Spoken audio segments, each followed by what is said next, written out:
Aga Tiiu, lava on sinu ja lavivesi on mul siin klaasis, seda on võimalik sealt endale valada. Võtame siis meie terviseks. Võisa!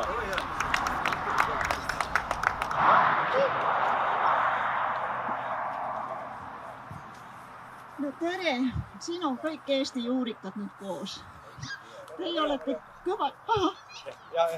olete kõvasti maaküljes kinni ja loodame, et püsite ka. Asi on selles, et kui me iseennast ei kaitse, siis meid ei kaitse keegi teine kusagil. Ja nüüd küllalt räägiti, missugune kahju võib tekkida siis uutest kaevendustest. Ja mina muidugi nutan enda vee pärast ja enda maja pärast, mis on Toolsel seal ka karjääri lähedal. Kuid enda east vaatamata proovime midagi ära teha. Nüüd ma küsin küsimusi teile, inimesed, kui palju vett on teie organismis, kes ütleb? Kõvasti ma ei kuule. 70%. Õige, 70%. Ja nüüd, kui me hakkame jooma saastunud vett, see tähendab seda, et meil kogu organism saab kannatada, kuna kõikide nende jääkide all, mis vette satuvad. Ja siin 2019 me hakkasime tootma või jooma ise natukene varem allikavett, mina ise ka ja koos meie perega ja oluliselt tervis muutus paremaks. Ja siis hakkasime uurima, et miks ta nii on ja miks see lavivesi nii hea on, mida nii kiideti. Ja lasime teha kõik võimalikud nüüdsed analüüsid, mida üldse võib teha veest. Ja siis oli näha, et sellist nii hea kvaliteediga vett ei leidu naljalt ja hakkasime siis tegema proove, kuidas me võiks seda toota, et ka teistega jagada. Ja käisime rahvusvahelistel näitustel, kus müüdi seadmeid, pakendeid ja nii edasi. Ja tegime hästi suure uuringutöö ära. Nüüd me villime vett pakenditesse, mis on täiesti uudsed. Paljude tarbijate mõttes on see nagu imelik panna nüüd allikavett pauna ja veel plastikpauna. Aga selle pauna sisekiht on sellisest plastikust, mis ei loovuta vette mingeid ühendeid, keemilisi ühendeid, mida saate pudeliveega kaasa. Ja muidugi kõige tähtsam on see vesi, mis tuleb sealt maa seest. Sellega imet ei või teha. Meil on väga palju veetööstuse tehnoloogiat erinevaid ja kõike kiidetakse. Aga iga üks neist rikub omajagu selle vee ära ennem, kui te saate selle ära joodud. Tähendab, mida ma tahan öelda, et me peame nüüd hoidma tõesti väga jõudsalt enda maad ja loodust, et me ei rikuks ära seda vett, mis seal meie maapõues on. Ja kui tulevad kaevandused, meil ei ole isegi enam siis rikutud vett. Me jääme sellest ka ilma. Ja maailmas on suur veepuudus, mageda veepuudus. Paljud riigid toovad ise, importeerivad joogivett sisse ja selle hind läheb üha kallimaks.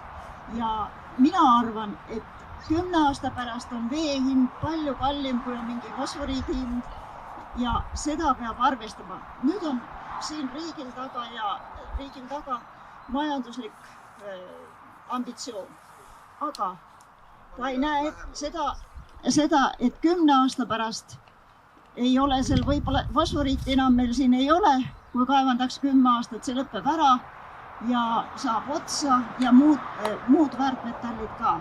Ja meil ei ole siis enam vett ja vesi on rikutud ja inimesed on ära aetud. Miks meil on rändekriisid maailmas? Kõigist Aafrika riikides lähevad kohale sellised Prigozini taolised palgasõdurid, tühjendavad maa-alasid ära, kuhu lähevad siis suure rahadega minnakse peale kaevama väärtusi. Ja õnneks meil nii halb see olukord ei ole, aga me peame nüüd enda poliitikuid juhtima nii, et nad ei lase meil rumalustega tegeleda. tähendab, nüüd maaomanikud, kes on siin, kelle maa peale tahetakse tulla puurima, siis ma palun, et ärge laske kedagi sinna. Siin on teil õigus öelda ja panete piiri ette. See on juba esimene samm, esimene kombastuskivi nendele tegijatele, kes tahavad meie vett ja õhku tulla rikkuma. Ja siis peaks tegema muidugi kaasama palju inimesi, kes austavad loodust ja ka rahvusvahelised looduse fondid, kus on suurem raha, kes teevad paremaid kampaaniaid. Et unustatakse ära see tobe nagu tahtmine tulla pöörama meie maa segamini. Jah, no veest ma rohkem ei räägi teile, sellepärast te teate kindlasti ise ja joote head vett, kui te olete maal ja kus ei ole veel ära rikutud seda. Kui palju te joote kraanivett? Tõstke käed püsti. Jah, no Rakveresel tuleb sügavalt kraanivesi, ei ole, pole hullu. Aga Tallinna kraanivett vist keegi ei tahaks juua.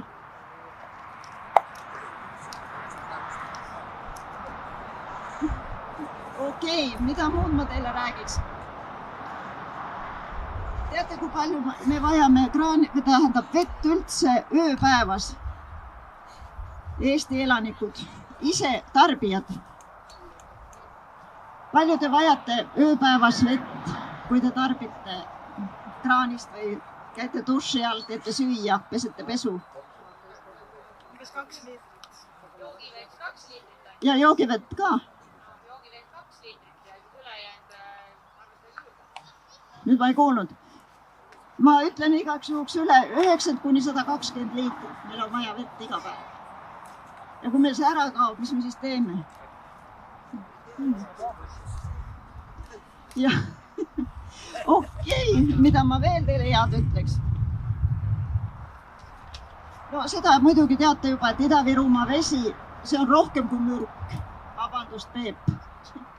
Aga nii ta on. Sealne vesi ei ole üldse enam kasutusega joogikõlblik, tegelikult.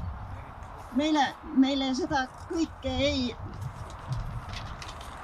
taheta kõike seda rääkida, aga nii see kahjuks on ja järgmine on siis Lääne-Virumaa. Et kui nüüd kaevandused ükskõik milline puurauk võib ära rikkuda meie vee siin.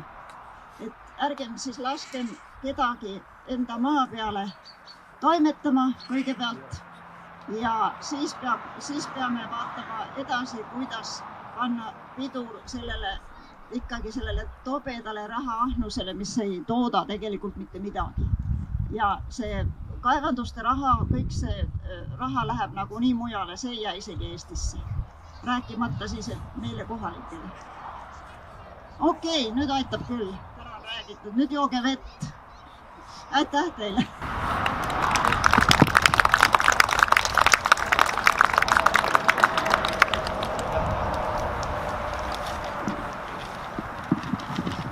Ma nüüd ei teagi,